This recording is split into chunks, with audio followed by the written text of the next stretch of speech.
의미 있는 교회의 이 강단은요, 생명의 강단입니다. 성진아 선교사님이 셋째, 성진아 선교사님 임신하는 건 아니지만 사모님 셋째를 임신하셨어요. 할렐루야. 성진아 선교사님 50이 넘으셨거든요. 그리고 박은하 사모님이 45이라고 하시더라고요. 45. 기적이 일어났습니다. 첫째가 우리 주혁이가 17살인가? 내년 3월 정도에 이제 출산이 예정인데, 그 임신한 기간이 언제인지 아직 이렇게 병원에 안 가셔가지고 정확한지는 않는데, 제가 주일날 저녁에 만났을 때 한 대략 10주에서 11주 정도 되신 것 같아요. 날짜를 따져보니까 언제 하냐 했더니 성진아 선교사님이 5월 셋째 주에 우리 교회에 오셔서 말씀을 전하셨어요. 여러분 기억하세요? 우리 장로님 은퇴식 때 그때 오셔서 또 성령 강림 주일 겸해서 말씀을 전해 주셨는데, 설교를 하다가 여러분 기억하실지 모르겠어요. 여러분을 불러야 되는데 여보 이렇게 찾았던 거 기억하세요? 여보를 너무 사랑해가지고 여보 막 찾았던 거, 바로 그 이유라고 합니다. 이 생명의 강단에서 여보를 찾고 난 이후에 그렇게 원했던 셋째, 작년까지만 해도 이렇게 좀 원하셨대요, 정말. 근데 더 이상 이제 가망이 없다 생각했는데, 이 강단에서 여보를 찾고 난 이후에 하나님이 생명을 주셔가지고, 그래서 제가 소망을 갖게 되었습니다. 우리 가운데도 이 기적이 일어날 수 있다. 할렐루야.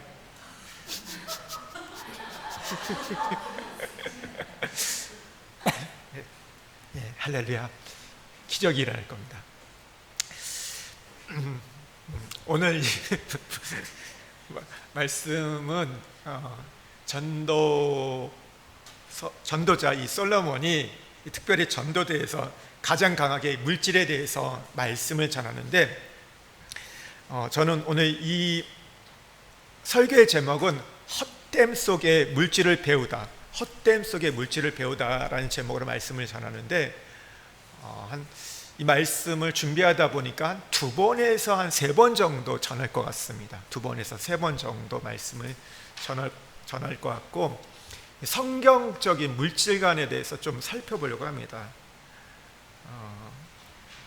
성경은 어떻게 물질을 얘기하고 우리 물질을 어떻게 대해야 될 것인가에 대해서 좀 나누려고 하는데요. 그러니까 우리가 예수 믿는 사람들이 물질관을 어떻게 가져야 되는 것인지, 돈은 선한지 악한지, 우리가 저금을 해야 하는지 아니면 다 그냥 써야 하는지, 우리가 가정을 위해서 돈을 쓰는 것이 괜찮은지 아니면 다 헌금을 해야 하는지, 이런 얘기를 좀 나누려고 해요. 우리가 보면요, 거의 이단들을 보면요, 꼭 어떤 문제가 끼어 있습니까? 물질 문제가 끼어 있어요. 물질에 대해서 굉장히 강요하고 요구하는 걸 보게 됩니다. 거의 이단들의 특징이 보면 어떻게 돼요? 나중에 보면요, 전 재산을 헌납하게 만들죠. 그러니까 굉장히, 그래서 이제 이단들의 이런 문제가 있는데요, 그리스도인들이 이 성경적인 물질관을 제대로 정립하지 않으면요, 자칫 우리가 이 돈의 마음을 빼앗길 수 있고 돈 때문에 상처를 받습니다. 그래서 자꾸 이 물질적인 어려움을 반복적으로 겪다 보면요, 물질이 우리에게 하나님이 됩니다. 예수 믿는 이유가 돈 때문에 믿는 것처럼 스스로 코너에 몰릴 수도 있다는 거죠. 또한 우리가 이 물질을 잘못 관리하며 하나님 앞에 또 우리가 어려움을 당하기 때문에 이 돈에 대해서, 물질에 대해서 우리가 바른 이 가치관들 정립이 필요합니다. 성경은 돈에 대해서 굉장히 많은 이야기를 합니다. 잠언서를 보십시오. 굉장히 많은 부분들이 말과 더불어서 우리 물질에 대해서 이야기가 나와요. 신약에서도 보면요, 예수님도 물질에 대해서 얘기했고, 오늘 또 예수님의 제자들도, 또 바울도, 야고보도 이 물질에 대해서 이야기를 합니다. 그러니까 우리가 생각하기를 물질에 대해서 돈에 얘기하면 저 사람은 좀 세속적인 사람이다, 그렇게 보는 경향들이 있었어요. 거룩한 걸 추구해야 되지 무슨 물질이냐. 근데 성경이 뭐라고 말하고 있어요? 하나님이 우리에게 주신 것은 다 거룩한 것이라고, 감사함으로 받으면 버릴 것이 없다고 말하고 있습니다. 돈은 너무나 중요해요. 우리 인생에 있어서 너무나 중요한 것이 돈입니다. 왜 그런가 하면요, 고대로부터 지금까지요, 여러분, 많은 사람이 하나님을 대신해서 섬길 만큼 큰 힘과 능력이 있는 것이 바로 돈입니다. 그래서 돈을 맘몬신이라고 부르잖아요. 그리고 돈을, 헌금을 섬기는 사상을 맘모니즘이라고 말하고 있습니다. 맘모니즘이라고. 그런데 우리가 먼저 꼭 기억할 것은 돈은 전능자는 아니란 겁니다. 돈이 할 수 있는 게 있고 할 수 없는 게 있다는 거, 우리는 그것을 먼저 분명히 정리를 좀 하셔야 되는데요. 우리 마태복음 6장 19절에서 20절 말씀을 한번 같이 보겠습니다. 오늘 좀 성경을 여러 군데 찾아볼 거예요. 찾아볼 거니까 잘 따라오셔야 돼요. 마태복음 6장 19절에서 20절 말씀,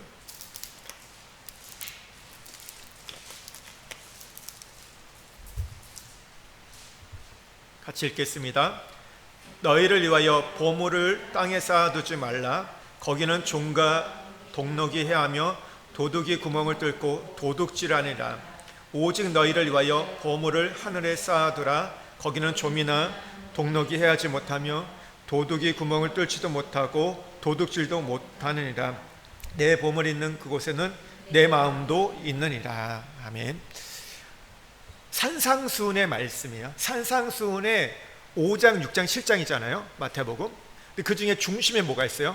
물질에 대해서 얘기합니다. 우리가 하나님 나라를 사는 원칙들을, 하나님 백성이 살아가는 원칙들을 가르쳐 주는데 그 중심에 뭐가 있다고요? 물질에 대해서 예수님이 이야기하세요. 여기 11절에 보면 마음이 어디에 있습니까? 보물에 있죠. 마음과 보물이 같이 있는 걸 보게 됩니다. 그러니까 하나님을 보물로 생각하면 그 마음이 늘 하늘에 있지만, 돈의 마음이 있으면 그 마음은 어디 있어요? 이 땅에 있는 것이죠. 뭐 주식, 비트코인, 뭐 부동산, 돈을 어떻게 하면 벌 수 있다, 돈벌이 하는 것에 이 관심을 갖게 됩니다. 그러면서 어떻게 돼요? 우리가 영적인 일들, 하늘의 것에 대해서는 소홀할 수 있게 되죠. 우리 시편 19편 10절 말씀 한번 같이 읽겠습니다. 우리 구약 말씀이에요. 시편이요.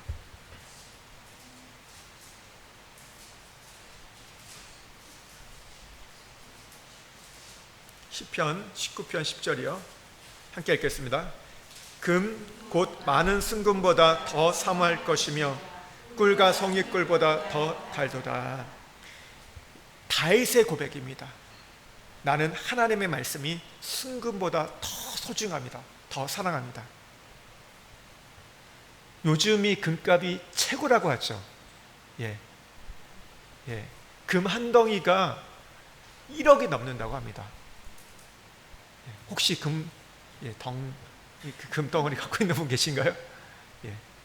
이게 이제 1억이 넘는다고요. 어마어마하게 이 가치를 갖게 되는데, 다윗은 그 금보다 하나님을 더 사랑하고 더 좋아한다고 말하고 있어요. 그리고 세상의 어떤 맛있는 음식보다 더 달고 맛있다고 이야기를 해요. 지금이야 이 꿀이라는 거는 뭐 어느 집에나 다 있잖아요. 꿀이 넘쳐나요. 하지만 이 당시에는요, 옛날에는 아주 귀하고 가장 맛있는 음식의 대명사가 꿀이었습니다.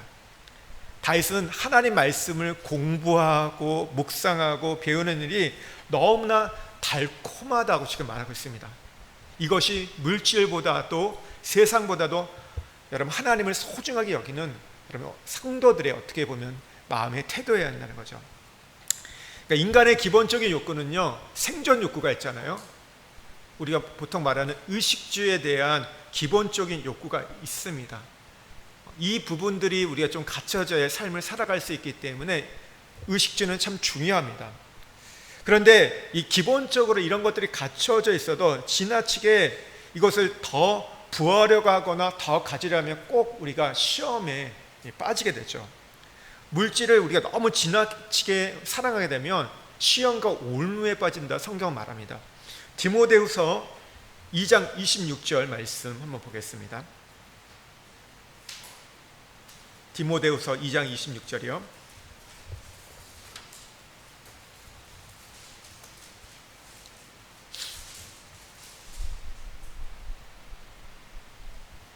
함께 읽겠습니다. 그들로 깨어 마귀의 올무에서 벗어나 하나님께 사로잡힌 바 되어 그 뜻을 따르게 하실까 함이라. 우리가 부에 대한 이 탐욕이 너무 커지면요, 결국 마귀의 올무에 걸려서 물질의 노예로 우리가 전락한다는 거죠. 그러면요, 사람과의 관계도 물질 때문에 만나는 겁니다. 물질을 얻기 위해서 사람을 이용하고 하나님도 이용하는 거죠. 그러니까 물질을 빌리기 위해서 친해지려고 하고, 물질을 이용해서 어떻게든 우리가 이익을 취하려고 장사하기 위해서 만나는 일들이 일어나죠.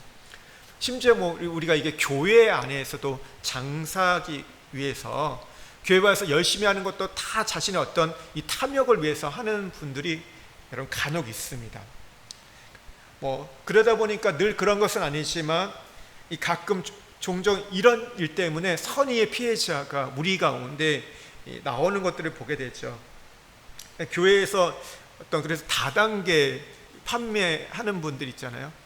여기는 그런 분들이 별로 없지만 한국에 가다 보면 교회가 조금만 사이즈가 있으면 그런 분들이 계세요.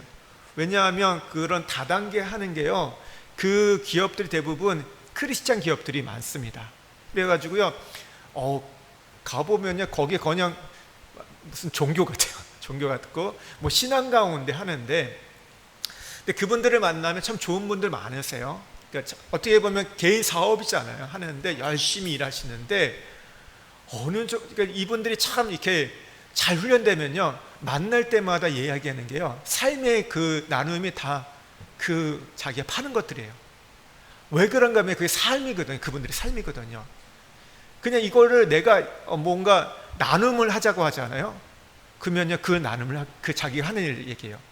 왜냐하면 딴 얘기를 하는 게 아니에요. 근데 자기의 삶을 얘기하는데 다 그쪽이 되다 보니까 어떻게 보면 그걸 마치 선전하는 것처럼 되는 경우들도 있는 걸 보게 됩니다. 근데 그거에 대해서 그게 좋은 것들이 있죠. 많이 있죠. 좋은 게 있는데, 근데 그것에 대해서 그냥 얘기만 하고 끝나면 괜찮은데, 이게 좋으니까 집사님 한번 사봐, 그 말을 하는 순간 어떻게 돼요? 이제 조금 부담이 오죠. 괜찮아요, 저 있어요, 저는 그걸 잘 쓰지 않아요. 근데 한 번 정도 거절하는데 그것이 두 번, 세 번 이렇게 되면 어떻게 돼요?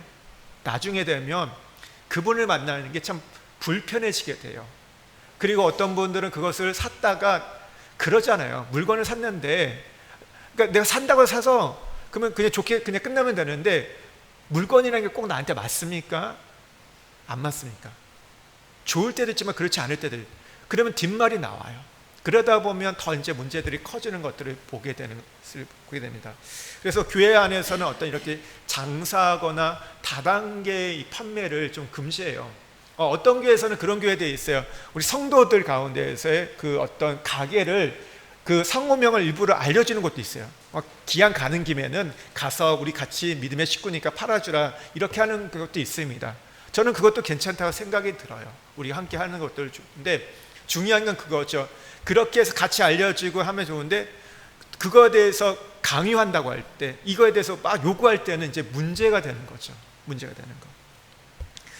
제가 2008년에 중국 아울렛을 갈 때, 제가 한 몇 주 전에도 제가 갔을 때 그 차 사고 한번 얘기를 드렸는데, 그때 가기 전에 굉장히 제가 곤욕을 좀 겪은 적이 있었습니다. 제가 담당이었는데 2006년도에 한번 갔었고 2008년 2년 만에 가는데, 2006년에 준비했을 때 그때도 한 150명이 갔는데 개인당 회비가 한 90만 원인가 100만 원 정도 됐어요. 그러니까 기본적으로 우리가 가는 비용이 한 1억 5천 정도 됐습니다. 그러니까 작은 금액이 아니죠. 작은 금액이 아니었어요. 이제 교회 개척하는 교회가 1년 만에 1억 5천에 성도들이 회비를 내서 가는 거지만 큰 비용을 들이고 갔었어요. 잘 갔다 왔습니다. 2008년에 가는데 교회 한 집사님이, 그 사이에 여행사를 했던 집사님이 들어오셨어요. 그러니까 그쪽에 잘 아시는 분이었어요. 잘 하셔가지고 본인이 아는 이 여행사가 있다고 소개를 시켜주시는 거예요. 큰 여행사였습니다. 거기서 임원을 하다가 나와가지고 지금 대리점을 하는 분이기 때문에 이 중국을 또 전문으로 하는 분이라고 해서 소개를 시켜주신 거예요. 그래서 그분을 만나가지고 이야기를 했습니다. 근데 하는데 비용이 한 140만 원 정도가 나왔어요. 140만 원 정도. 근데 일정은 큰 차이가 없는데, 그러니까 요일수는 크지 않았는데 좀 돌아다니는 길이 조금 더 길어가지고 비용이 더 나오는가? 이때가 또 이제 북경 올림픽이다 보니까 좀 더 비용이 나오는가? 그런데 올림픽은 저희가 갔던 동북 삼성이 아니라 북경에서 하잖아요. 거리가 먼 거리예요. 그래서 사실 별로 영향이 없는데 너무 비용이 비싼 거예요. 그러면서 이분이 만날 때마다 자기가 이 루트를 가봤다. 가서 내가 이거 다 여행을 해봤다. 우리가 갈 것을 이렇게 다 돌아봤다. 다 준비했다. 이런 얘기를 하시는 거예요. 참 너무 고마운 거예요. 미리 다 가봤다고 하니까. 저희도 한 150명 이상 가다 보니까 그러니까 미리 가봐주시고 한다는 게 너무 고마운 마음도 들었는데 그래도 너무 비용이 많이 들어가죠. 제가 담당하는 교육자다 보니까 어떻게 하면 조금 비용을 줄일 수 있을까 이런 생각이 들어가지고 2년 전에 이 했던 분, 그때는 조금 비용이 쌌던 이유가 그 현지 랜드사 분하고 직접 하다 보니까 교회 한 집사님이 알아가지고 그분에 해가지고 그러니까 여기서 이 여행사에서 받는 커미션이 없다 보니까 비용이 쌌던 거예요. 조금. 그래서 그분한테 한번 이런 일정이 있는데 한번 비용이 얼마나 들까요? 좀 물어봤어요. 어떻게 됐을까요? 놀랍게도 저희가 좀 이렇게 요청했던 그 현지 랜드사가 다른 그 지금 대리점 하는 그분의 여기다가 지금 견적서를 낸 거예요. 그러니까 그 지역 동북 삼성에 단체로 가려면 이분을 통하지 않고는 할 수 없는 거였던 거예요. 현지 랜드사. 근데 여러분 아시죠? 한국에 있는 여행사가 직접 가지 않잖아요. 그 현지 랜드사를 연결해가지고 하다 보니까 본인들은 보통 커미션을 한 10% 잡고 또 여기 현지 랜드사는 10% 잡아요. 그러니까 여러분이 그 한국에서 이제 유럽 여행 가면요 보통 20% 이상이 붙는다고 합니다. 최소. 이렇게 붙는 거예요. 뭐 이해가 돼요. 그렇죠, 당연히. 근데 90만 원에 했다 140만 원, 50만 원에 훌쩍 뛰었어요. 그분이 직접 가보고 자기가 해보니까 견적이 그렇게 나왔다. 근데 나중에 알아보니까 다 뻥이었던 거예요. 가본 적이 없어요. 말로만 그랬던 거예요. 교회 집사님이 소개시켜줘가지고 잘하는 분이라서 했는데 그게 아니었던 거예요. 그래서 제가 정말 그 양심상 이거는 못하겠더라고요. 왜냐하면 제 개인 비용이면 그냥 내가 손해 좀 보고 가자 그래. 근데 이게 한두 명이 아니라 150명. 거기 가시는 분들이요 부자가 아니에요. 한 가정이 가요. 4명 5명이 가요. 그러면 400만 원 500만 원 그 돈을 내고 가는데 어떻게 가는지 아세요? 이분들이요 돈이 없다 보니까 여행사에다가 식결치 할부를 하고 막 가요. 한 달에 그러니까 뭐 개인적으로 가면 10만 원 20만 원 내고 가는 거고 뭐 가족이 가면 40만 원 50만 원 내고 가는 거. 그러니까 이게 자기들이 여유가 있어서 가는 게 아니거든요. 근데 그 돈 어떻게 보면 정말 그렇게 피 같은 돈인데 그거에 대해서 그러니까 뭐 4, 50만 원 더 내고는 저희가 절대 못 가겠더라고요. 그래서 제가 못하겠다. 담임 목사님한테 보고하고 안 하겠다고, 못할 것 같습니다. 하면 안 될 것 같습니다. 얘기를 했어요. 그러니까 목사님은 상황을 전혀 몰랐기 때문에 그러냐 그러면 다시 그대로 하자는데 제가 그걸 딱 그렇게 바꿨어요. 그래서 그 여행사에 연락해서 우리 못하겠다. 너무 비싸다. 당신의 말이 또 거짓말이 아니냐 하면서 이렇게 얘기를 했어요. 그랬더니 난리가 난 거죠. 여기도 이거 한번 하면요 지금 별거 한 것도 없이 또 그냥 수천만 원 벌 수 있는 상황이었거든요. 이 사람은요. 근데 그게 날아가니까 난리 난 거죠. 근데 거기까지 이해가 돼요. 장사하는 사람이니까. 근데 중간에 이 집사님이 찾아와가지고 저한테 막 소리를 막 치는 거예요. 막 그때는 목사도 아니에요.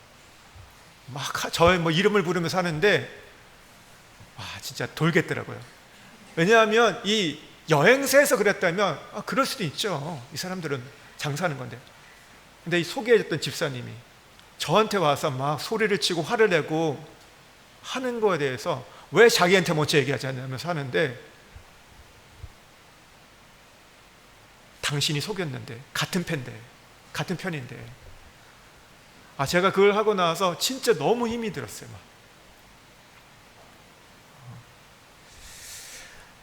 이게 결국 보니까 이 집사님도 나중에 거기서 커미션을 받는 거예요.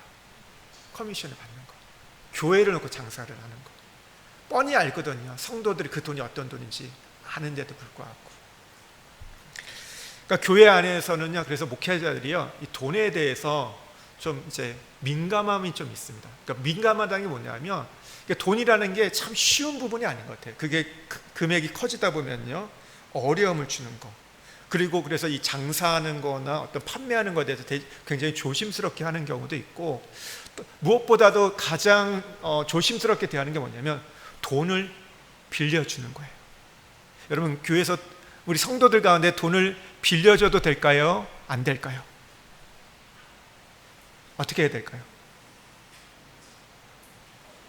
돈을 빌려줘도 될까요? 말아야 될까요? 이분 당장 지금 굶어가고 있는데 돈 빌려줘야 될까요? 말아야 될까요? 예? 성경은 뭐라고 얘기할까요? 보증을 쓰지 말라고 얘기합니다. 보증을 쓰지 말라고 얘기해요. 제가 이렇게 그러니까 성경이 이렇게 얘기했더니 어떤 교회 장로님이, 목사님, 그거는 목사님들이나 그렇게 얘기하셔야 되고요, 장로들은 그렇게 생각 안 됩니다. 장로들은 빌려줘야 됩니다. 이렇게 얘기하시는 거예요. 왜 그러냐면 이 사람들이 지금 성도인데, 같은 식구인데 어려운데 어떻게 못 본 척하냐. 빌려줘야 된다. 단 빌려줄 때 원칙이 있다는 거예요. 어떤 원칙이냐, 빌려주고 안 받을 각오를 하고, 빌려줄 때 내가 안 받아도 될 만큼 주라는 거죠. 그리고 이 장로님은요, 진짜 돈을 빌려주고 어떤 경우는 많은 부분을 빌려줬어요. 떼먹기도 했죠.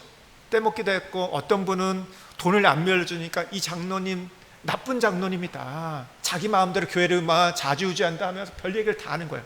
근데 그 이유를 봤더니 뒤에 보니까 돈을 빌려달라는데 안 빌려줬다 보니까. 근데 어떤 분은요, 돈을 빌려줬는데 어떤 일이 있었냐면요, 그 집이 거의 망할 뻔했었어요. 망할 뻔했는데 근데 이 캐나다에 집이 하나 있었다고 합니다. 캐나다에 집이 하나 있었는데 그 돈을 안 빌려주면 그 사업을 하는 게 다 넘어갈 뻔 상황인데 빌려줬어요. 그리고 언제까지 갚아라 했어요. 근데 놀랍게도 그때가 언제였냐면 캐나다에 이제 그 중국 사람들이 막 몰려올 때였어요. 강풍이 일어나가지고 갑자기 집값이 2배, 3배 뜰 때가 있었거든요. 사실 그래서 그 집을 팔아도 이분이 사업의 그 어떤 부분들을 메꿀 수 없는 상황이었는데, 막 왜냐하면 화재가 나가지고 막 이렇게 어려움을 당했댔거든요. 근데 이분이 빌려줘가지고 그걸 잠깐 그것을 이제 대신 은행에 갖고 나서 좀 기다리다 보니까 집값이 올라가가지고 이거를 안 팔아도 되는 상황이 된 거예요. 그래서 장로님한테 빌린 돈도 다 갚았어요. 근데 더 놀라운 건요, 그 땅이 어떻게 보면 이 고속도로 옆에 있는 땅이었어요. 그러니까 쓸모없는 땅이 되게 많았어요. 시간이 지나면서 시에서 그 땅을 거기다 건물을 짓게 하도록 이게 용도를 변화시킨 거예요. 갑자기 그 땅이 100억이 돼버렸네요. 네. 만약에 그 돈을 빌려주지 않았다면 그분 어떻게 됐을까요? 그러니까 우리가 돈이란 부분들을 참 이렇게 쉽지 않은 거예요. 누구는 돈을 빌려줘가지고 상처를 받고 관계가 깨어지고 어려운 것들.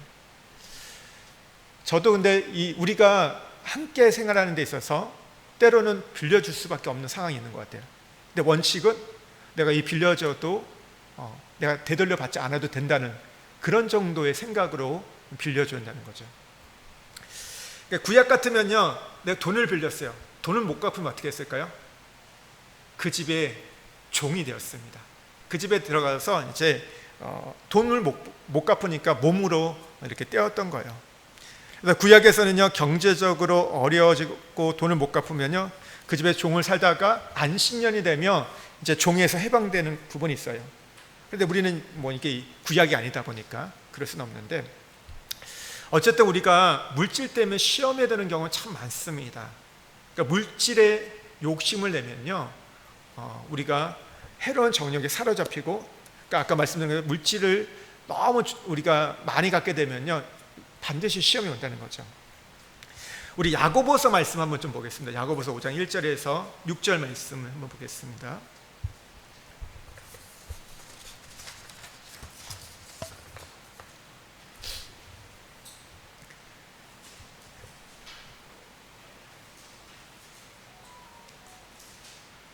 돈 많은 사람, 부자들한테 하나님이 경고하시는 말씀이에요. 야고보서 5장 1절부터 6절까지 한번 보겠습니다. 함께 읽겠습니다. 들으라 부한 자들아, 너에게 임할 고생으로 말미암아 울고 통곡하라. 너희 재물은 썩었고 너희 옷은 젖먹었으며 너희 금과 은은 녹이 쓸었으니 이 녹이 너희에게 증거가 되며 불같이 너희 살을 먹으리라. 너희가 말세의 재물을 쌓았도다. 보라, 너희 밭에서 추수한 품꾼에게 주지 아니한 싹이 소리 지르며 그 추수한 자의 우는 소리가 만군의 주의 귀에 들렸느니라. 너희가 땅에서 사치하고 방종하고 사륙의 날에 너희 마음을 살찌게 하였도다. 너희는 의인을 정죄하고 죽였으나 그는 너희에게 대항하지 아니하였느니라. 야고보가 지금 뭐라고 이야기하고 있습니까? 돈을 사랑하는 마음이, 부하려고 하는 마음이 의인을 죽인다. 더 나아가서 우리가 하나님과의 관계가 이제 단절되고 하나님의 심판을 받을 수 있다. 왜 그럴까요? 하나님이 있어야 자리에 돈이 대신 그 자리에 자리 잡고 있기 때문입니다. 우리가요, 어떤 부패나 탐욕 속에 번 돈은요, 나중에 많아지게 되면요, 그 사람은요, 어떤 도덕관, 윤리관이 상실해 버리거든요. 그러니까 물질의 노예가 되어가지고 정말 중요한 우리가 영적인 일, 미래를 준비하는 것들, 내세를 준비하는 것보다 땅에서 재물을 쌓는 것 때문에 목적을 두는 거예요. 여러분, 이 말씀이요, 지금 누구한테 주는 말씀입니까? 교회 밖에 있는 사람에게 하는 말이 아니에요. 예수를 안 믿는 사람에게 얘기하는 게 아니라 누구예요? 예수를 믿는다고 말하는, 오늘 신앙인들에게 이 말씀을 주님께서 지금 경고하고 있다는 것을 기억하셔야 돼요. 디모데전서 6장 10절 말씀을 좀 보겠습니다.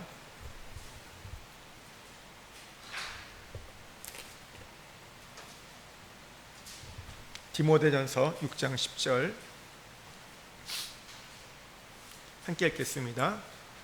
돈을 사랑함이 일만하게 뿌리가 되나니 이것을 탐내는 자들은 미혹을 받아 믿음에서 떠나 많은 근심으로 자기를 찔렀도다. 뭐가 일만하게 뿌리가 된다고요?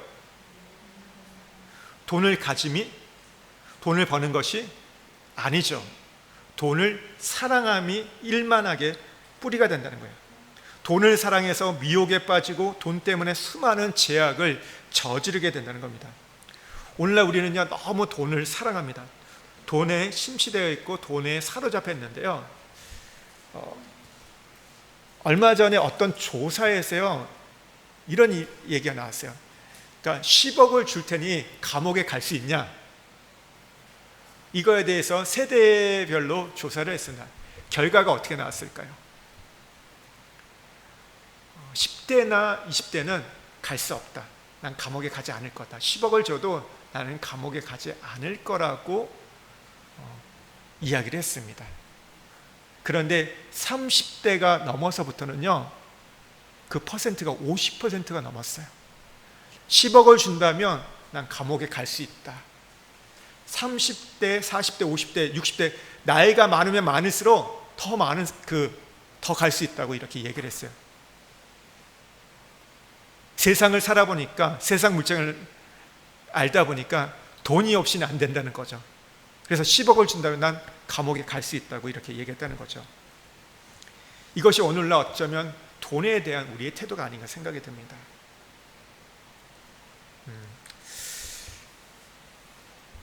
시랍 신화의 미다스 왕에 대한 이야기 아시죠? 워낙 돈을 좋아했던 이 미다스가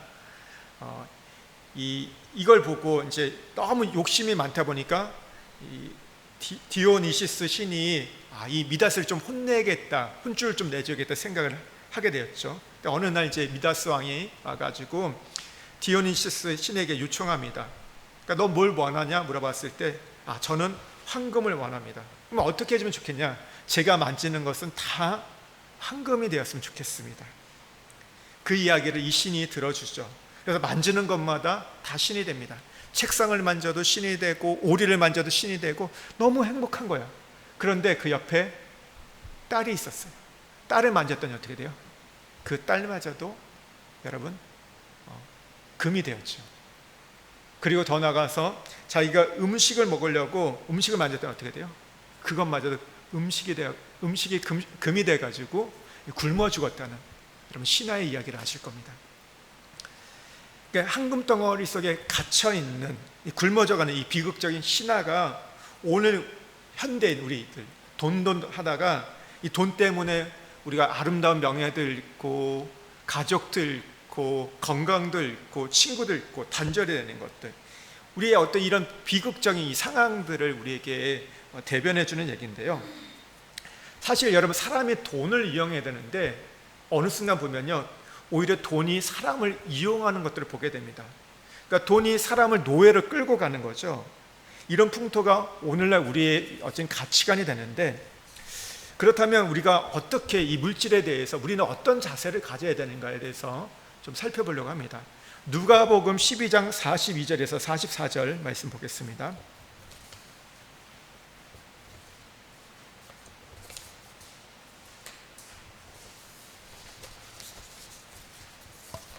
누가복음 12장 42절에서 44절 함께 읽겠습니다. 주께서 이르시되 지혜 있고 진실한 청지기가 되어 주인에게 그 집 종들을 맡아 때를 따라 양식을 나누어 줄 자가 누구냐? 주인이 이를 때 그 종이 그렇게 하는 것을 보며 그 종은 복이 있으리로다. 내가 참으로 너에게 이르노니 주인이 그 모든 소유를 그에게 맡기리라. 여기까지요. 물질에 대해서 그리스도는 어떤 자세를 가져야 한다고요? 우리 여기에 보면 지혜 있고 진실한 청지기가 되라고 말하고 있습니다. 청지기가 무엇입니까? 나는 주인이 아닙니다. 나는 종입니다. 나는 의탁받은 사람입니다. 소유의식이 분명한 사람이 여러분 청지기이죠. 여러분 우리 가정에 도우미가 있어요. 도우미가 있는데 내가 허락하지 않았는데 집안에 있는 물건을 만져요. 그리고 몰래 가져가 버립니다. 그렇다면 그걸 이해하고 받아들일 주인이 어디 있습니까? 어떻게 하죠? 처음에는 불러가지고 혼을 내겠죠. 손대면 안 돼. 건드려서는 안 돼. 네 거 아니지 않냐? 그러면서 한 번, 두 번 경고를 할 겁니다. 그런데 그것을 계속하면 어떻게 돼요? 그럼에도 불구하고 계속 손을 대면 그 집에서 쫓아낼 겁니다. 더 나아가서는 여러분 경찰에 신고를 하죠. 법적인 책임을 물 겁니다. 청지기가 그런 거죠. 청지기는 내 것이 아니에요. 내가 소유주가 아니에요. 근데 이것을 자꾸 내 거라고 얘기하면 어떻게 돼요? 한두 번 경고하지만 안 되면 그 청지기의 어떤 그 위치에서 박탈을 당하게 된다는 겁니다. 제가 유튜브를 보다가, 그러니까 요즘에 자카르타 유튜브를 좀 보다가 어떤 분이 이제 식당을 하시는데요. 우리 권사님도 식당을 하시지만 얘기를 하는데 이 직원들 관리하는 얘기를 하는데 이게 쉽지 않다. 참 어려운 것 중에 하나가 직원 관리하는 건데, 식당을 하다 보니까 이런 일이 있대요. 직원들이 뭐 좀 어렵잖아요. 그래서 몰래 고기를 좀 가져가는 경우가 있다고 합니다. 고기를 가져가는데 그냥 가져가면 걸리잖아요. 그래서 머리를 쓴대요. 어떻게 쓰냐면 고기를 쓰레기통에 버린다고 합니다. 쓰레기처럼 버려가지고 집에 갈 때 나중에 가져간대요. 그래가지고 이분이 하신 말씀이 자기는 그래서 매일 쓰레기통을 체크한다고. 네. 여러분 나에게 주신 물질은요 어떤 겁니까? 우리는 내 거라 생각하지만 하나님 입장에서는요 하나님 우리에게 의탁한 거예요. 맡긴 겁니다. 뭐 그런 거 있잖아요. 여러분 여기 계신 분들이 하시는 분도 있을지도 모르겠지만 어떠합니까? 우리가 어떤 그런 증권사나 어떤 데 보면 우리 돈을 맡기잖아요. 맡길 때 어떻게 해요? 그 대행하는 분들이 있잖아요. 그러면서 우리가 커미션을 좀 주는데 이 돈을 줄 때 어떻게 해요? 네 마음대로 쓸어줍니까? 네가 알아서 쓰라고? 아니죠. 나의 허락하에 그 돈을 굴리게 만들잖아요. 그 의탁한 거잖아요. 그 사람한테. 그 사람은 아무리 돈을 많이 써도 뭐예요? 자기 게 아니죠. 늘 그 어떤 맡긴 사람의 그 입장을 생각하고 그 뜻을 따라서 그것을 써가는 것, 그것을 해가는 거잖아요. 여러분, 우리의 것들은 우리의 돈이라는 것은요, 내게 아니라 하나님 우리에게 임시로 이 땅에 살아갈 때 맡긴 겁니다. 근데 돈뿐만 아니라 우리의 재능도, 우리의 실력도, 우리의 건강도, 우리의 실력도 다 그렇다는 거죠. 내게 아니라 하나님이 나에게 맡기신 거예요. 그렇다면 우리가 어떤 의식을 가져야 돼요? 청지기 의식. 청지기 의식이 무엇입니까? 그걸 쉽게 볼 수 있는 게 뭐냐면, 예루살렘에 예수님이 입성할 때 어떻게 돼요? 2마리 나귀를 가져오라고 얘기했잖아요. 그럼 뭐라고 얘기해요? 주가 쓰시겠다 하라. 그래야 할 때 그 주인이 누군지 모르지만 어떻게 해요? 그냥 내어드려요. 언제든지 주가 쓰시겠다고 말씀하실 때 내어놓을 수 있는 것이 성경적인 청지기 의식입니다. 그러니까 우리가 그 의식을 갖고 살아야 한다는 것이죠. 특히 돈에 대해서. 왜요? 돈은 만몬이기 때문에, 신이기 때문에 우리를 노예 삼을 수 있고 우리를 끌고 갈 수 있기 때문에 특별히 돈에 대해서는 그렇다는 것이죠. 미국 달러를 자세히 보면 뭐라고 써있습니까? 미국 달러에는요, 글자가 써있죠. 뭐라고 써있죠? 달러를 본 적이 없으신가요? 별로 안 좋아하시나요? 요즘에 약간 달러의 가치가 여기서 떨어져서 그렇지만 한 달 전만 해도 굉장히 좋았는데, 굉장히 좋았잖아요. 루피아 환전할 때. In God we trust라는 말이 써있죠. 우리는 하나님을 신뢰한다. 이 미국은 하나님을 신뢰한다. 이렇게 쓰여 있잖아요. 근데 미국을 보면요, 예전에는 이 전 세계에서 어떤 보안관, 경찰의 역할을 좀 했던 것 같습니다. 그런데 지금은 어때요? 미국도 먼저 너무 혼란하죠. 빛과 어둠, 성과 악이 막 공존해 있어가지고, 예전에는 우리가 미국이 얘기하면 그렇게 좀 따라가면 될 것 같는데 지금은 아닌 것 같아요. 너무 헷갈려요. 너무 섞여 있어요. 지금 공화당을 봐도 그렇고 민주당을 봐도 그렇고 너무 섞여 있는 걸 보게 됩니다. 뭐가 맞는지 모르겠어요. 그리고 이들에 보면 외교가 무엇입니까? 예전에 보면요, 어떻게 보면 냉전 시대에 그런 것도 있었지만 그래도 어떤 이렇게 자유주의 국가의 어떤 이익을 대변하고 어떤 방어하고 지켜주는 건데, 지금 뭐예요? 외교라는 게 다 장사입니다. 이들이 말하는 게 뭡니까? 실용주의 노선, 보호주의, 자국 우선주의를 이야기하잖아요. 나라를 지켜주는 것도 뭐예요? 돈을 내라. 너희들이 합당한 그거에 대해 돈을 내라. 그러지 않으면 지켜주지 않겠다. 우리 철수할 수 있다. 예전에 미국은 그러지 않았거든요. 어찌하든지 그것을 지키기 위해서, 자유를 지키기 위해서 했던 부분이 있는데, 제가 지금 말하는 건 완전함을 얘기하는 거 아니에요. 근데 그 방향을 향해서 갔는데 지금은 그런 것도 없어졌다는 것이죠. 그러니까 자꾸 뭐예요? 외교라는 이 모든 게 자기에게 이익이 되면 하는 것이고, 그렇지 않으면 하지 않는 노선을 바뀌었습니다. 그러니까 미국에서 많이 쓰는 말 중에 하나가 이 머니톡스라는 말이 있죠. 돈이 말을 한다. 우리나라 말로 하면 유전무죄, 무전유죄라는 개념과 똑같은 개념이에요. 돈이 있으면 모든 문제가 해결된다는 거죠. 그러니까 누가 그러시더라고요. 우리나라가 굉장히 의료가 잘 되어 있는데 미국 가면 잘 되어 있지 않다. 우리나라는 엑스레이 찍으면 결과가 어떻게 나옵니까? 30분, 1시간 안에 나와요. 금방 나와요. MRI 같은 거 찍어야지 우리가 무슨 대학병원 가야지 일주일에 알려주시, 우리 금방 나오잖아요. 즉각 나오잖아요. 근데 미국은 어떻게 돼요? 피검사 한번 하고 나서도 한참 후에 걸려요. 그래서 참 불편하다 얘기를 하는데, 누가 그 얘기 하시더라고요. 목사님, 돈 있으면 다 됩니다. 미국도 돈 있으면 다 된다고. 거긴 돈이 많이 들 뿐이지 돈이 있으면 된다는 거죠. 그러니까 돈을 말을 한다는 거예요. 느린 것처럼 보이지만 돈을 주면 그것도 빨리 할 수 있다고 이야기를 합니다. 그러니까 하나님을 신뢰한다고 돈에는 새겨놨지만 그들은 사실 지금 어떻게 되어 있어요? 하나님을 신뢰하는 게 아니라 돈 만능주의, 돈이 만능이 돼가지고 미국 사회를 지금 지배하고 있는 거죠. 미국을 지배하고 있는 집단이 어디입니까? 뉴욕을 지배하고 있는 집단이 어디입니까? 유대인이죠. 유대인이 뭘 갖고 지배합니까? 결국 돈이잖아요. 돈을 갖고 그 모든 것을 컨트롤하고 있는 걸 보게 됩니다. 우리나라도 뭐니 해도 머니가 최고다 이런 말 많이 하잖아요. 그리고 근데 좀 씁쓸한 얘기가, 교회 안에서도 돈이 있어야 대접을 받는다. 굉장히 어떤 이런 비참한 얘기가 대놓고는 하지 않지만 우리 안에서 그런 생각들이 있잖아요. 교회에서도 이제는 돈이 있어야 된다. 그래야지 뭐 사람 대접 받는다 이런 얘기를 하는데, 근데 이게 사실 오늘날만 그런 게 아니라 초대교회도 이런 모습이 있었습니다. 이런 차별이 좀 있었어요. 야고보서 2장 말씀 한번 보실래요? 2장 1절에서 9절 말씀.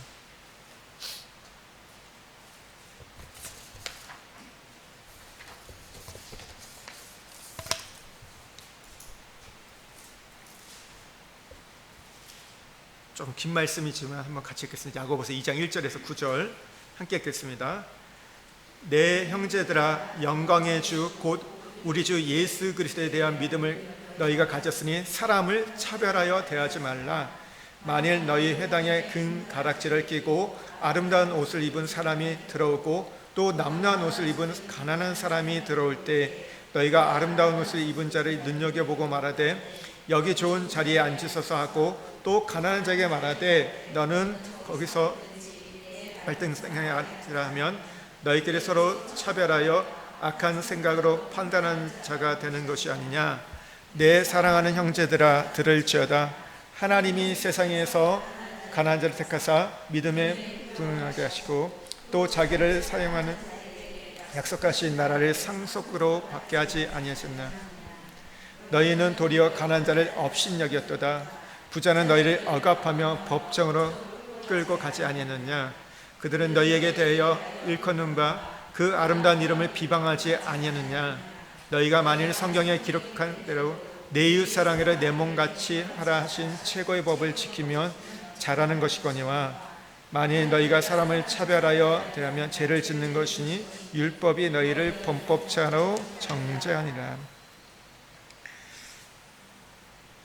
이 신약 시대에도 보면 차별이 있었죠. 사람에 대한 차별. 무엇을 갖고 차별했습니까? 교회에 왔을 때 이 상석이 있고 그렇지 않는 자리가 있었던 것 같아요. 그러니까 앞에 좋은 자리가 있고 저 뒤에 뭐 의자도 없는 그런 자리가 있었던 것 같아요. 근데 앞에는 누가 앉는 거예요?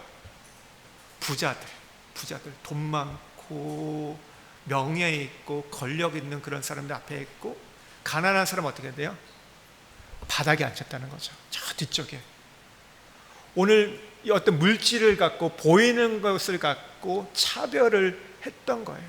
차별을 했던 거. 근데 이것에 대해서 뭐라고 얘기해요? 9절에 보면요, 너희가 사람을 차별하면 죄를 짓는 거야. 율법이 너를 범법하면 정죄한다고 말하고 있습니다. 오늘 우리가 교회 안에서도 은연중에 이런 부분이 있죠. 그러니까 올 때 그러니까 어떤 사업하는 분들, 그리고 대박난 분들이 보면 어때요? 좋을까요? 안 좋을까요? 목사는 그런 분들을 원할까요? 안 원할까요? 네? 어떠실 것 같으세요? 어떠실 것 같으세요? 예. 오면 좋겠죠. 왜 싫을까요? 왜 싫어요? 당연히 그런 분이 오면 좋죠. 그런데 와도 다른 분들과 어때요? 똑같은 그냥 성도고 똑같은 지체가 되어야 한다는 거죠. 이 말씀을 보면요, 교회에서 정말 대접을 받을 사람은 누구냐면요, 가난한 사람이에요. 그 당시에 어떤 문화 속에서 말하는 가난한 사람도 있지만 어려운 사람들, 위기를 당하는 사람들, 물질적으로 고통을 당하는 사람들을 오늘 더 우리가 어떻게 보면 대우해야 한다는 거예요. 그분들이 교회에서 상석에 있어야 한다고 얘기하고 있습니다. 왜 그래요? 하나님이 세상에서 가난한 자를 택하사 믿음에 부유하게 하시고 또 자기를 사랑한 자에 약속하신 나라를 상속받게 하지 않느냐. 가난한 자를 통해서 이렇게 한다는 것. 이게 단지 어떤 물질적인 것만 얘기하는 건 아닙니다. 하지만 어려움을 당하고 어떤 위기를 당하고 이런 어떤 경제적으로 어려운 사람들에서 더 우리가 이 사람들을 존중해야 한다는 거죠. 그 사람들에게 더 마음을 써야 한다고 성경은 이야기하고 있다는 것이죠. 그렇지 않고 보여지는 것을 갖고 이분은 회장님이기 때문에. 여러분, 교회 회장이 있습니까? 없습니까? 교회는 다 성도예요. 다 지체입니다. 형제요 자매죠. 근데 우리는 어떻게 해요? 그 세상에 있는 것을 그냥 갖고 들어와요. 이분 회장님이라고, 이분 사장님이라고.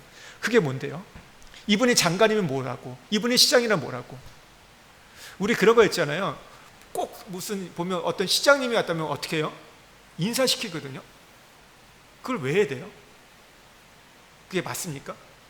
시장님도 그냥 예배자로 온 거죠. 그 자리에 온 건요. 자기가 성도면 그냥 그 교회에 와서 예배 드리는 거잖아요. 근데 꼭 어디요? 얼굴 보이고 뭐 그러면 목사님 가서 막 달려가서 막 인사하고. 누구가 올 때 달려간다고 성경 말하고 있어요? 사실은 가난한 자가 올 때, 병든 자가 올 때 가는 것이 맞다고 얘기하고 있습니다. 그렇지 않으면 뭘 하고 있다는 거예요? 우리가 차별하고 있는 거예요. 차별은 뭐라고요? 죄를 짓고 있다고, 범죄자가 된다고 오늘 말하고 있습니다. 그러니까 하나님 나라에서의 어떤 그 가치나 어떤 그 우리가 사람을 바라보고 대하는 것들은 다르다는 거예요. 세상은 뭘 갖고요? 돈 있는 사람이에요. 어쨌든 성공한 사람, 위에 있는 사람에 대해서 굽신거리고 더 하려고 하는데 그게 아니라는 거죠. 그건 타락한 인간의 본성, 악한 본성이죠. 그게 결국 뭐예요? 우리가 거기에 매여 사는 거예요. 거기에 끌려간다는 것이죠. 오늘 그러지 말라고 이야기하는 겁니다. 폴란드 속담에 이런 속담이 있다고 합니다. 내가 돈이 있을 때는 모두가 나를 형제라고 불렀다. 내가 돈이 있을 때는 나를 모두가 형제라고 불렀다는 거죠. 돈이 있을 때는요, 사람이 그냥 와요. 피곤해요. 저는 돈이 없어서 그런 경험을 못 해봤는데 돈 있는 분들 한번 경험해 보셨죠? 어떻게 돼요?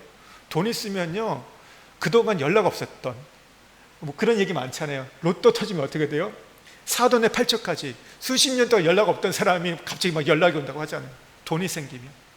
사업이 대박 나면 어때요? 이 사람 저 사람 와요. 막. 그래서 너무 어떻게 보면 피곤하고 힘들어져요. 근데 돈이 없어지니까 어떻게 돼요? 무리 가운데도 여러분 사업이 좀 실패했던 분들 있잖아요. 그때 어떠셨어요? 여러분 주변에 사람이 있으셨나요? 찾아온 사람 있었나요? 그동안 와서 언니 막 이랬던 그 동생도 안 보여요. 그렇게 가깝게 살갑게 뭐 간쓸게 다 죽었던 사람이 없어요. 그렇지 않나요? 근데 보면요, 그때 남아있는 사람이 진짜 친구죠. 옆에 있는 사람. 근데 잘 보면요, 간쓸게 죽었던 사람은 다 떠나가요. 근데 옆에서 그냥 무뚝뚝했던 사람들 있잖아요. 어떻게 보면 그렇게 크게 뭐 반응도 안 했던 사람이 옆에 있는 걸 보게 돼요. 진짜 친구, 진짜 가족이죠.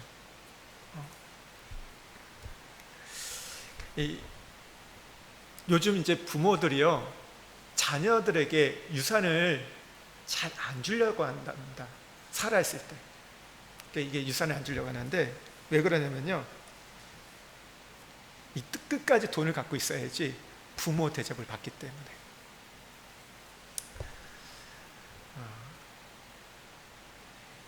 참 그렇죠. 이 자식들은 어떻게 해서라도 부모에게 한 푼이라도 더 받아내려고 하고, 부모 입장에서는요, 그걸 가지고 갖고 있어서 이제 자식의 사랑을 테스트하는 거죠. 돈이 있으면 자녀들이 와요. 근데 돈이 없으면 어떻게 돼요? 다 그렇지는 않지만 안 찾아요. 요즘에 이제 상속세, 한국 상속세의 어떤 개정을 한다고 했잖아요. 너무 예전의 법이기 때문에. 이 부분에서 가장 민감한 세대가 어딘지 아십니까? 제가 한번 얘기를 했던 것 같기도 한데, 이 가장 민감한 세대가 30대라고 합니다. 30대. 이 40대, 50대는요, 이미 유산을 받았거나 뭐 그 부분들이 많이 정리가 된 세대고, 30대는 이제 실제로 자기들이 부모한테 그 유산을 받아야 되는 거예요. 상속을 받아야 되니까 이거에 대해서 굉장히 민감하대요. 뭐 20대나 40대보다. 그러니까 어떻게 하면 내가 더 받을 수 있고 세금을 덜 낼 수 있을까, 이런 부분에 대해서. 이게 뭐 합리적으로 뭐 이렇게 세법이 바뀌어야 되겠죠. 근데 어떻게 보면 씁쓸한 면들이 좀 있어요. 그때 보면요, 오늘날 부모가 존경받는 것이요, 그냥 부모 자체로 존경받는 게 아니라 힘 때문에. 어떤 힘이요? 돈의 힘 때문에. 예전에는요, 최고가 뭐니 해도 혈연이라고 했잖아요. 우리는 되게 이게 강하잖아요. 혈연, 학연, 지연. 이 세 가지가 우리 이 대한민국을 이끌고 갔던 거. 어떻게 보면 굉장히 좋지 않은 부분도 있었지만 이 부분도 되게 강했잖아요. 근데 요즘에는요, 혈연보다 더 강한 게 있다고 합니다. 뭔지 아세요? 제가 알려드릴게요. 금연이라고 합니다. 금연. 담배 끊는 금연이 아니라 황금의 금연, 그 돈이 가장 강한 끈이라고 합니다. 불쌍한 거죠. 그러니까 그런 얘기도 있어요. 전 목회자로서 참 이게 부끄러운 얘기기도 하고, 참 이렇게 이 말을 한다는 게 썩 기분 좋은 얘기 아닌데, 목사님도 헌금 많이 하는 성도들 좋아한다. 헌금 많이 하는 성도들 좋아한다. 그런 분들이 있겠죠. 그러니까 언론에도 나오고 문제가 되겠죠. 근데 대다수의 제가 만나는 목사님들 보면요, 그렇지 않는 분들이 더 많으세요. 정말 성도들을 사랑하고 어떻게 하면 도와줄까, 섬길까, 그런 분들. 그러니까 이런 부분들이 참 안타까운 부분이죠. 미국의 이 경제학자 이 벤자민 프랭클린이 이런 말을 했습니다. 만일 그대가 돈의 가치를 알길 원한다면 다른 사람에게 가서 돈을 얼만큼 꾸어보면 돈이 얼마나 귀하다는 것을 알 것이다. 여러분, 우리 돈을 꾸는 게 쉽습니까? 어렵습니까? 꾸는 게 쉬우세요? 어려우세요? 돈을 잘 꾸는 분은요, 둘 중에 하나입니다. 사기꾼이든지 아니면 신용이 좋은 분인지. 그러겠죠? 아무래도 돈 안 꾸어지잖아요. 돈이라는 거 다 이렇게 보면 그랬잖아요. 이 돈 많은 분들 보면요, 평소에 되게 잘하다가 돈 얘기가 나오면요, 확 바뀌는 걸 보게 돼요. 태도가 바뀌는 걸 보게 돼요. TV에서도 연예인들이 그거 하잖아요. 친한 사람한테 전화해가지고 이렇게 얼마나 친한지 해보기 위해서 뭐예요? 돈 빌려달라고. 나 지금 어려운데 당장 돈 한 몇천만 원 빌려줄 수 있어? 이런 거 해보잖아요. 근데 어떤 분은 그냥 전화가 그냥 소리 없이 끊어진 분도 있고, 그래? 내가 내일 줄게. 통장 알려줘. 이런 분들이 있어요. 보면 내가 그래서 어떤 분은 1억을 보내주겠다는 분들. 그러면 이 두 사람 정말 친했구나, 이렇게 우리가 받아들이죠. 우리가 이 돈을 빌린다는 거, 사실 어떻게 보면 이걸 통해서 사람의 관계를 또 확인할 수 있는데, 그럼에도 불구하고 돈을 2번, 3번, 4번 빌리면 어떻게 돼요? 그 관계가 어려워집니다. 안색이 바뀌죠. 안색이 바뀌고 우리가 안 만나려고 합니다. 여러분, 왜 그랬습니까? 돈이 여러분 우리가 어떻게 힘이 되기 때문이에요. 돈은요, 우리의 인생의 목적이 되어서는 안 됩니다. 뭐가 되어야 될까요? 수단이 되어야 됩니다. 수단이 되는 거.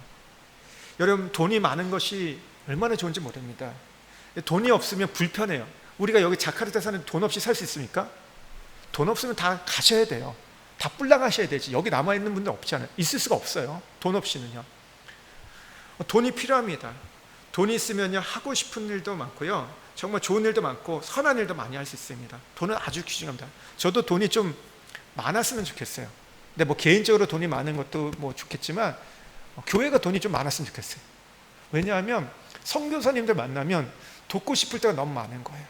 이분도 이렇게 좀 도왔으면 좋겠는데, 이제 우리 성기란 선교사님 이제 셋째 나야 되는데 이제 어떻게 하면 도울 수 있을까? 우리 선교사님도 아프시다고 하는데, 선교사님들 보니까 제가 요즘에 제 주변에서 있는 분들 이제 연락을 들어보면요, 선교사님들 대부분 무슨 얘기냐면요, 아픈 얘기하세요.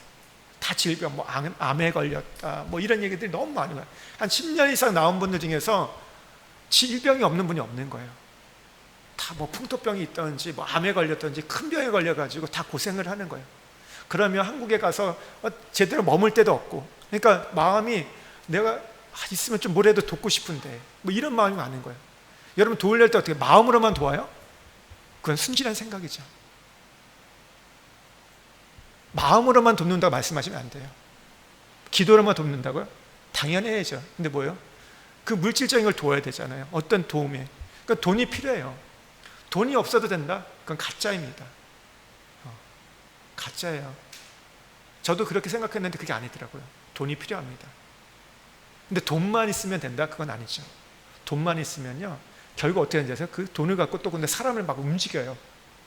막 내 밑으로 다 끌어넣어요. 내가 이렇게 해주니까 너 따라와야 돼. 그렇게 된다는 거죠. 여러분, 돈을 잘못 쓰면 엄청난 고통을 줍니다. 근데 돈을 잘 써가면 그것은요, 생명을 살릴 수 있는 도구가 될 수 있다는 거죠. 마지막 한 가지만 이제 말씀드리고 이제 끝내려고 합니다. 베이컨이 했던 말이에요.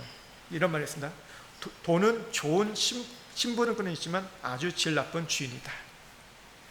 내가 주권을 가지고, 그러니까 돈을 잘 사용하면 좋은 심부름꾼이 될 수 있지만 내가 거기 종속되는 순간 돈이 나를 지배하고 나를 악질적인 인간으로 바꾼다는 겁니다. 그래서 제가 기도할 때마다 어떤 기도를 하냐면 성도들에서 하나님 물질을 많이 달라고 기도도 하지만 그거보다 근본적인 기도를 합니다. 하나님 물건을 주십시오. 물질을 다스릴 수 있는 권세를 주십시오.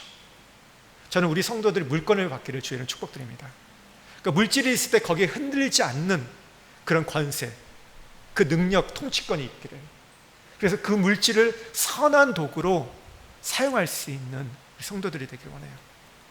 이런 얘기 많이 하잖아요. 돈은 음식을 살 수 있지만 건강을 살 수 없다. 돈은 책을 살 수 있어도 지식을 살 수는 없다. 돈은 보험을 들 수 있지만 생명을 지킬 수는 없다. 돈은 집을 살 수 있지만 가정을 살 수 없다는 얘기합니다. 여러분, 우리에게 돈이 수단이 되길 바랍니다.